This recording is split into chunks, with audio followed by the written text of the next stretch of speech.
متکبر کے ساتھ بھی تواضع غلط ہے۔ بلا شبہ ایسے احمق کے ساتھ تواضع سے پیش نہیں آنا چاہیے جو تکبر کرتا ہو اور دوسروں کو پست و ذلیل سمجھتا ہو، کیونکہ اول تو متکبر کے ساتھ تواضع انکساری سے پیش آنا خود ایک طرح کی ذلت ہے اور عقلی اور شرعی لحاظ سے ایک ناپسندیدہ عمل ہے، اور یہ کہ دوسرے متکبر کے ساتھ تواضع اور انکساری اس کی ناپسندیدہ عمل ہے، اور دوسرے یہ کہ متکبر کے ساتھ تواضع اور انکساری اس کی ناپسندیدہ حرکتوں کو بڑھانے کا سبب بنے گا، اور ممکن ہے کہ اگر اس سے قطع تعلق کر لیں، یعنی اس کے ساتھ خرید و فروخت نہ کریں اور تواضع سے پیش نہ آئیں، تو وہ متنبی ہو جائے اور غرور تکبر کرنا چھوڑ دے۔ تو بس یہی عن المنکر کی روح سے اس کے ساتھ تواضع سے پیش نہیں آنا چاہیے۔ پیغمبر اکرم صلی اللہ علیہ وآلہ وسلم فرماتے ہیں کہ جب میری امت کے منکر المزاج لوگوں سے ملاقات ہو تو ان سے تواضع سے ملو اور تکبر کرنے والوں کے ساتھ تکبر سے پیش آؤ، کیونکہ تمہارا ان پر تکبر کرنا ان کی ذلت کا سبب ہوگا۔ تواضع نہ کرنے اور تکبر کرنے میں فرق ہے۔ کافر، فاسق اور متکبر کے ساتھ تواضع انکساری صحیح نہیں ہے، بلکہ ان کے سامنے بڑائی کا اظہار کرنا چاہیے اور غضبناک ہونا چاہیے، کیونکہ وہ خداوند عالم کے غضب کا نشانہ ہیں۔ اس سے مراد یہ نہیں کہ بالذات اپنے آپ کو اس سے بڑا سمجھے،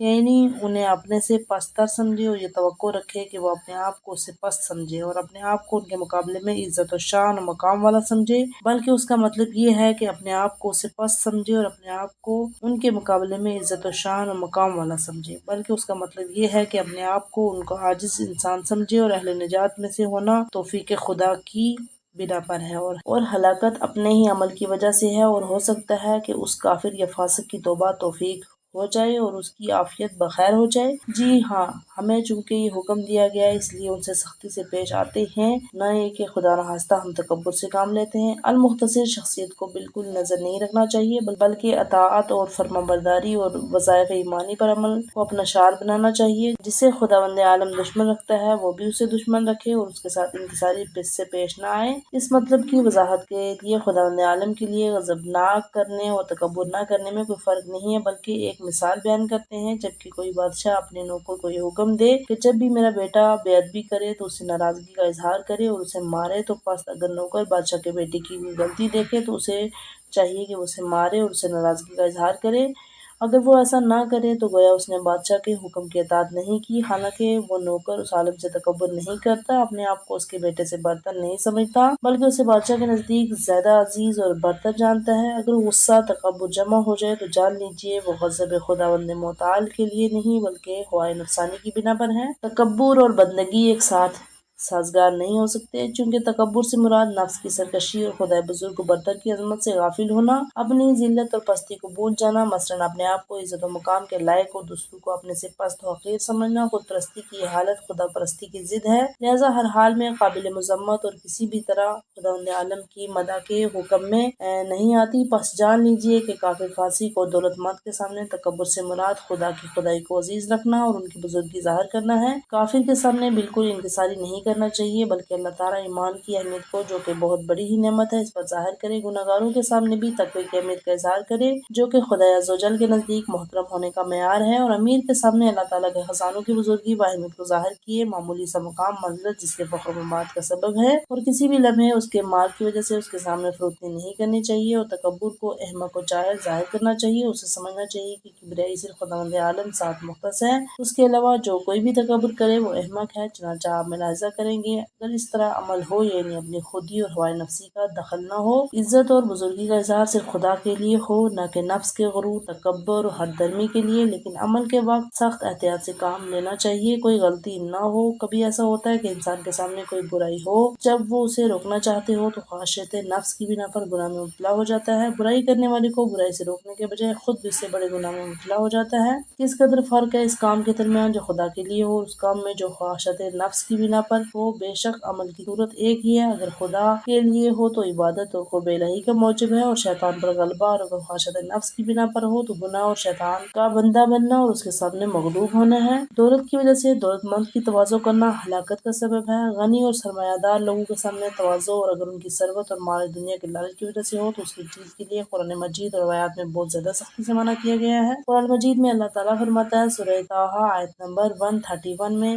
اسے رسول جو ان میں سے کچھ لوگوں کو دنیا کی اس ذرا سی زندگی کی رونق نے نہال کر دیا ہے تاکہ ان کو اس سے آزمائیں۔ تم اپنی نظر ادھر نہ بڑھاؤ۔ در حقیقت سرمایہ دار لوگوں کے سامنے ان کی دولت کی وجہ سے تواضع کرنا مال دنیا سے لگا دے، یعنی وہ اسے مؤثر سمجھ اور خدا سے غافل ہو گیا ہے، اور یہ خدا کے ساتھ شرک ہے۔ امام علی علیہ السلام فرماتے ہیں، جو کہ دولت مند کے پاس جائے پھر اس کے سامنے اس کے مال کی وجہ سے فروتنی کرے، خدا تعالیٰ اس کے 2/3 دین کو ختم کر دیتا ہے۔ اسی قسم کی روایت پیغمبر اکرم صلی اللہ علیہ وآلہ وسلم سے نقل کی گئی۔ شاید وہ 2/3 ایمان کے چلے جانے کی علت یہ ہے کیونکہ ایمان کے 3 درجے ہیں: اعتقاد بالقلب، ارکان قلب کا اعتقاد، زبان سے اقرار شہادت، اور ارکان اعضائے بدن سے عمل، واجبات کو ادا کرنا اور حرام سے اجتناب کرنا۔ اسی طرح مال کی لالچ میں امیروں کے سامنے انکساری کرنا بھی کبھی صرف دل سے ہوتا ہے اور کبھی دل علاوہ زبان سے، اور کبھی اس قدر شدید ہوتی ہے کہ تمام اعضاء میں بھی سرایت کر جاتی ہے، چونکہ غالباً لالچی لوگ امیروں کے سامنے دل سے جھکتے ہیں اور زبان سے بھی ان کے سامنے چاپلوسی کرتے ہیں اور اپنے آپ کو چھوٹا ظاہر کرتے ہیں، اس کا 2 حصے ایمان ضائع ہو جاتا ہے، اور دوسرے اعضاء بدن کے ذریعے بھی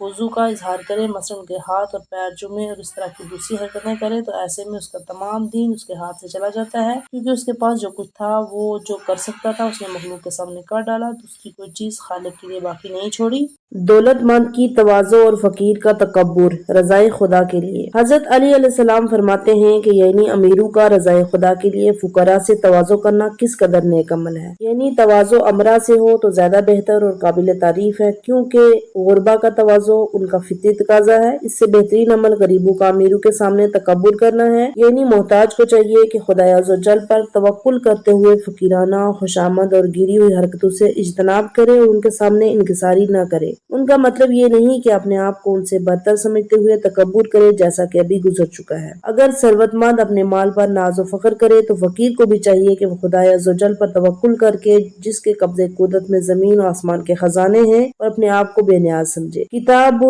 لسانی الاخبار میں نقل کیا گیا ہے کہ ایک روز ایک امیر آدمی فاخر لباس پہنتے ہوئے رسول اسلام صلی اللہ علیہ وآلہ وسلم کی خدمت میں حاضر ہوا اور بیٹھ گیا۔ اس کے بعد ایک فقیر آیا جس نے پھٹا پرانا لباس پہنا ہوا تھا۔ وہ امیر آدمی کے قریب بیٹھ گیا اور امیروں نے اپنا لباس سمیٹ لیا اور اس سے کچھ دور ہو گیا۔ رسول اسلام صلی اللہ علیہ وآلہ وسلم نے فرمایا، کیا تم اس بات سے خوف زدہ ہو کہ اس کی فقیری تم تک پہنچ جائے؟ اس امیر نے کہا نہیں۔ آپ نے فرمایا، کیا تمہیں خوف لاحق ہو گیا ہے کہ تمہاری دولت کم ہو جائے گی اور فقیر تک پہنچ جائے گی؟ اس امیر نے کہا نہیں۔ آپ نے فرمایا، تم اپنا لباس گندا ہونے کے خوف سے دور ہو گئے؟ اس نے کہا نہیں۔ آپ نے فرمایا، پس تم نے ایسا کیا کیوں؟ اس نے کہا، میرا نفس ہر نیک کام کو برا اور برے کام کو میرے سامنے اچھا پیش کرتا ہے، اور اب میں اپنے برے کردار کی تلافی کرتے ہوئے اپنی تمام دولت میں سے نصف اس فقیر کو بخشتا ہوں۔ رسول اسلام صلی اللہ علیہ وآلہ وسلم نے اس فقیر سے پوچھا کہ آیا تم اس کی دولت کو قبول کرو گے؟ اس نے کہا نہیں۔ آپ نے فرمایا کیوں؟ اس نے عرض کی کہ میں ڈرتا ہوں کہ کہیں میں بھی اس کی طرح تکبر میں مبتلا نہ ہو جاؤں۔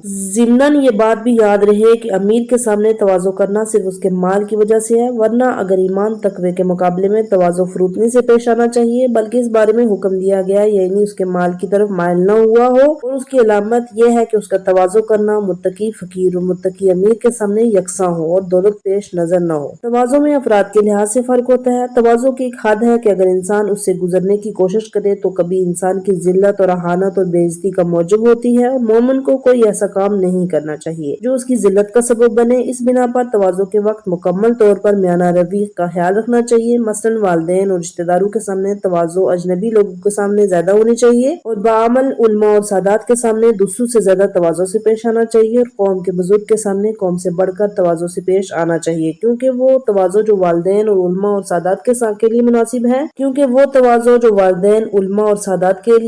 ہے، مثلاً اس کے ہاتھ وغیرہ چومنا کبھی ایسا ہوتا ہے دوسروں کے سامنے یہی چیز انسان کی ذلت اور رسوائی کا سبب بنتی ہے۔ اس بنا پر افراد کے سامنے تواضع سے پیش آنے میں ان کے حالات اور مقامات کا خیال رکھنا ضروری ہے۔ سفینۃ البحار میں امام حسن عسکری علیہ السلام سے روایت نقل کی گئی ہے کہ جب امیر المومنین امام علی علیہ السلام کی خدمت میں ایک روز آپ کے اصحاب میں سے ایک دیندار شخص اور اس کا بیٹا حاضر ہوا، آپ کھڑے ہو گئے اور بڑی خاطر تواضع سے پیش آئے اور کمبر سے فرمایا کہ ان کے لیے طعام حاضر کرے۔ کمبر کھانا لائے، دونوں نے مل کر کھانا کھایا تو کمبر ہاتھ دھونے کے لیے لوٹا تشت اور ایک ایک رومال تولیہ ہاتھ صاف کرنے کے لیے لے کر آئے۔ جناب امیر المومنین علیہ السلام نے کمر سے لوٹا لیا اور مہمان باپ کے ہاتھ دلانا چاہتے تھے۔ مہمان نے دستے ادب جوڑ کر عرض کی، مولا یہ کیسے ممکن ہے کہ خدمت غلام اپنے آقا سے لے لے؟ آپ نے قسم کھاتے ہوئے فرمایا، تمہارے ہاتھ دلانے سے اگر امیر مولا اور آقا مجھ سے راضی اور خوشنود ہو جائے تو کیسا ہے؟ تم اس طرح اپنا ہاتھ دھو لو کہ گویا کہ کمر پانی ڈال رہا ہے۔ یہ کلمات سن کر وہ اپنے ہاتھ دھونے پر مجبور ہو گیا۔ امیر المومنین امام علی علیہ السلام نے اس کے ہاتھ دھلائے اور اپنے بیٹے محمد بن حنفیہ کو لوٹا دے دیا اور اسے فرمایا کہ تم اس کے بیٹے کے ہاتھ دھلاؤ تاکہ باپ اور بیٹے کا درجہ مساوی نہ رہے، اور اگر اس لڑکے کے والد کے ساتھ نہ ہوتے تو پھر میں خود ہی ان کے ہاتھ دھلاتا، لیکن باپ کی موجودگی میں ایسا نہیں کیا جا سکتا کیونکہ باپ بالآخر باپ ہے، اس لیے باپ کے ہاتھ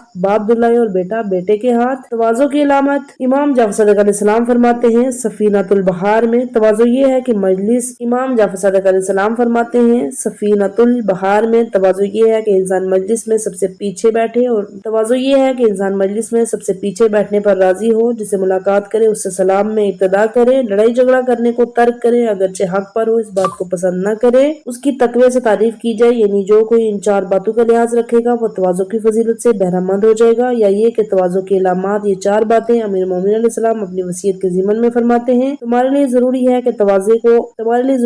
تواضع کو اپنا شیوا بناؤ کیونکہ یہ بہت بڑی عبادت میں سے ہے۔ سفینۃ البحار میں مروی ہے کہ موسیٰ بن عمران علیہ السلام ہر نماز کے بعد خداوند عالم کے سامنے انتہائی عاجزی سے اپنے چہرے کے دائیں بائیں حصے کو زمین پر ملتے تھے اور اسی وجہ سے خداوند عالم نے انہیں اپنا کلیم قرار دیا۔ امام علی رضا علیہ السلام فرماتے ہیں کہ تواضع یہ ہے کہ لوگوں کو وہ چیز دو جو تم پسند کرتے ہو وہ تمہیں دے۔ مروی ہے کہ حسن بن جہم نے امام علی رضا علیہ السلام سے پوچھا کہ تواضع کی معیار اس کی تعریف کیا ہے؟ آپ نے اس کے جواب میں فرمایا تواضع کے کچھ درجات ہیں، ان میں سے ایک درجہ یہ ہے کہ انسان اپنے مقام حیثیت کو سمجھے اور ہر کام اپنی حیثیت کے مطابق کرے، بلکہ اس مقام سے قلب سلیم کے ساتھ تھوڑا نیچے اتر آئے اور کچھ چیز اپنے لیے پسند کرے وہی دوسروں کے لیے پسند کرے، اگر کسی سے کوئی برائی دیکھے تو اس کے سامنے نیکی کرے، یعنی بدی کے مقابلے میں نیکی کرے، اپنے غصے کو پی جائے، لوگوں سے درگزر کرے۔ بلا شبہ خداوند عالم نیکی کرنے والوں کو دوست رکھتا ہے۔ ہمارے ائمہ اطہار علیہ السلام سب سے زیادہ تواضع کرنے والے ہیں۔ سفینۃ البحار میں مروی ہے کہ امام موسیٰ بن جعفر علیہ السلام کالے اور بدصورت سوڈانی مرد کے پاس سے گزرے تو آپ نے اسے سلام کیا، اس کے قریب گئے، کافی دیر تک اس سے باتیں کی، اس کے بعد فرمایا اگر کوئی کام ہو تو مجھے بتا دیں، میں اسے انجام دوں گا۔ لوگوں نے آپ سے کہا اے فرزند رسول، آپ اس شخص کے پاس جاتے ہیں اور اس کی حاجت پوچھتے ہیں حالانکہ وہ آپ سے زیادہ محتاج تر ہے۔ امام علیہ السلام نے وہ بھی خدا کا ایک بندہ ہے، ہمارا دینی بھائی ہے، ہمیں اسے بہترین باپ آدم اور ابو البشر جناب آدم علیہ السلام اور بہترین دین جو کہ اسلام ہے ملاتا ہے، شاید وقت ہمیں اس کا محتاج کر دے، پس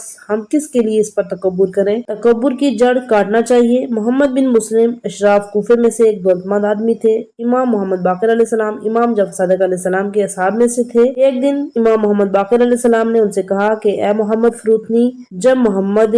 مسلم مدینہ سے کوفہ واپس آئے تو کھجور کا برتن اور ترازو اٹھایا اور جامع مسجد کوفہ کے دروازے پر بیٹھ کر صدا لگانے لگے اور جس کو کھجور چاہیے آئے مجھ سے خرید لے۔ اس کام کو وہ اپنے نفس کے تکبر کو ختم کرنے کے لیے کر رہے تھے۔ ان کے رشتہ دار آئے اور ان سے کہا کہ تم نے اپنے کام سے ہمیں رسوا کر دیا ہے۔ انہوں نے جواب دیا میرے مولا نے مجھے اس کا حکم دیا ہے اور میں ان کی مخالفت نہیں کر سکتا، اس جگہ سے اس وقت تک حرکت نہیں کروں گا جب تک اس برتن کی ساری کھجوریں بک نہیں جاتی۔ تو ان رشتہ داروں نے کہا اگر تم